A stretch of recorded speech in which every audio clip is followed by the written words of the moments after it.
Sub plan నిధులన్నీ కూడా దారి మళ్లించి నవరత్నాల పథకాలకు వాడారు. ఆ విధంగా అదేవిధంగా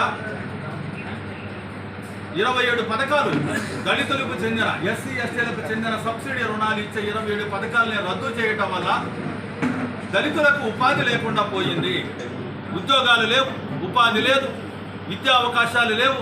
పక్క రాష్ట్రాలకి పేదరికంతో వలసపోయే పరిస్థితి వచ్చింది. ఇందుకు కారణం ఎవరై అంటే జగన్మోహన్ రెడ్డి నా ఎస్సీ నా ఎస్టీ అంటూనే ఇవాళ ఈ రాష్ట్రంలో దళితుల అభివృద్ధిని కుంటుపరిచింది జగన్మోహన్ రెడ్డి. దళితులకు భద్రత లేకుండా పోయింది కూడా జగన్మోహన్ రెడ్డి వల్లే. నర్సీపట్నం డాక్టర్ సుధాకర్ దగ్గర నుంచి మొదలుకొని కాకినాడ సుబ్రహ్మణ్యం వరకు ఇవాళ అనంతబాబు అనే ఒక ఎమ్మెల్సీ అతను డోర్ డెలివరీ చేసి చంపేసి సుబ్రహ్మణ్యం. ఆంధ్రప్రదేశ్ మాదిగ సంఘాల ఐక్య కార్యాచరణ కమిటీకి రాష్ట్ర అధ్యక్షుడిగా ఉన్నాను. ఇప్పటికే రాయలసీమ జిల్లాను పూర్తి చేసుకొని అట్లనే ఇటు ఉభయ గోదావరి జిల్లాల ప్రాంతానికి రావటం అనేది జరిగింది. మా ప్రధాన ఉద్దేశం మాదిగ ఉపకులాలు గత 30 ఏళ్లుగా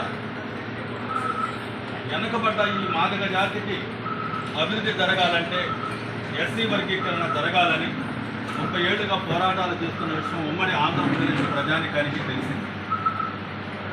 చంద్రబాబు నాయుడు గారు గతంలో ముఖ్యమంత్రిగా ఉన్నప్పుడు రాష్ట్రపతి ఆర్డినెన్స్ ద్వారా వర్గీకరణ చేయడం వల్ల 22,500 ఉద్యోగాలు మాదిగ ఉపకులాలకు వచ్చాయి.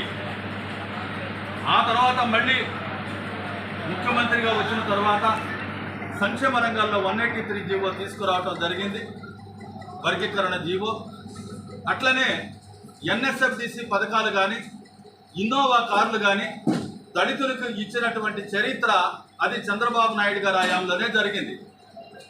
కాబట్టి చంద్రబాబు నాయుడు గారి తర్వాత వచ్చిన వైసీపీ ప్రభుత్వం జగన్మోహన్ రెడ్డి నా ఎస్సీ అని అంటున్నాడు ఆయన.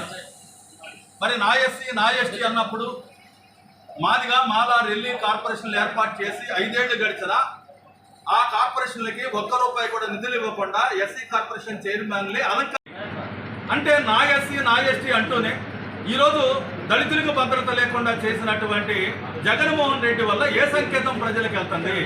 అట్లాగే మాదిగ కార్పొరేషన్కి నిధులు లేవు, లిడికాపుకు నిధులు లేవు. మరి మాదిగలకి ఈ రోజున అంటే ఇదే నియోజకవర్గంలో ఇంతకుముందు తానేటి వనిత గారు హోంశాఖ మంత్రిగా ఉన్నారు. గడ్డం శ్రీనివాస్ అనే ఒక వ్యక్తిని చంపేస్తే, ఎఫ్రాయిం అనే వ్యక్తిని చంపేస్తే ఆమె ఏం చేయగలిగింది? ఏ కారణాలు లేకుండా కూడాను కేసు పెట్టకుండా మూసేశారు. అంటే ఆమె భవిష్యత్తులో కూడా ఆయన ఉంటేనే విద్యా ఉద్యోగ ఉపాధి అవకాశాలు మాకు మెరుగ్గా వస్తాయి.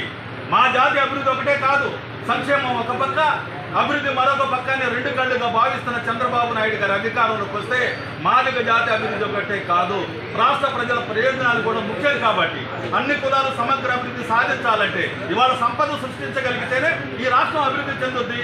ఉచిత పథకాల పేరుతో శ్రీలంక జింబాబ్వే తయారైనట్లుగా ఈ రాష్ట్రాన్ని ఇవాళ అడక తినే వాళ్ళకి తయారు చేస్తుంది జగన్మోహన్ రెడ్డి ప్రభుత్వం. ఒక చేత్తో ఇవాళ మనకి ఉచితం అనే పేరుతో ఇస్తూ ఇవాళ మందు బాబులకి చీప్ లిక్కర్లెస్ వాళ్ళే స్వయంగా కంపెనీలు పెట్టి అమ్మటం వల్ల కొన్ని కుటుంబాలు వందల వేల కుటుంబాలు చనిపోయాయి. వాళ్ళందరూ కూడా వాళ్ళ కుటుంబాలు రోడ్ల మీద పడ్డాయి. అందుకు కారణం ఎవరంటే జగన్మోహన్ రెడ్డి. జగన్మోహన్ రెడ్డి అధికారంలో ఉంటే మళ్ళీ అధికారంలోకి వస్తే మాదిగలు బానిసలుగా మారటమే కాదు, మాదిగలు బిచ్చగాళ్ళకు కూడా మారే పరిస్థితి ఉంది. ఈ పరిస్థితి పోవాలంటే సంపద సృష్టించగలిగేది చంద్రబాబు నాయుడు గారు. ఇవాళ మా జాతులు చేసిందే టీడీపీ ప్రభుత్వం. మరి అలాంటి టీడీపీ ప్రభుత్వాన్ని గెలిపించుకునే ఉద్దేశంతో రాష్ట్రం మొత్తం ఒక మాదిగల సంఘాలన్నీ జేఏసీగా ఏర్పడి రాష్ట్రం మొత్తం తిరుగుతూ చంద్రబాబు గెలిపే మాదిగల గెలుపుగా మేము భావిస్తూ ఈ రాష్ట్రం మొత్తం తిరుగుతూ పేరుపు వెంకటేశ్వర గారి నాయకత్వంలో మేమందరం పనిచేస్తూ ముందుకెళ్తున్నాము.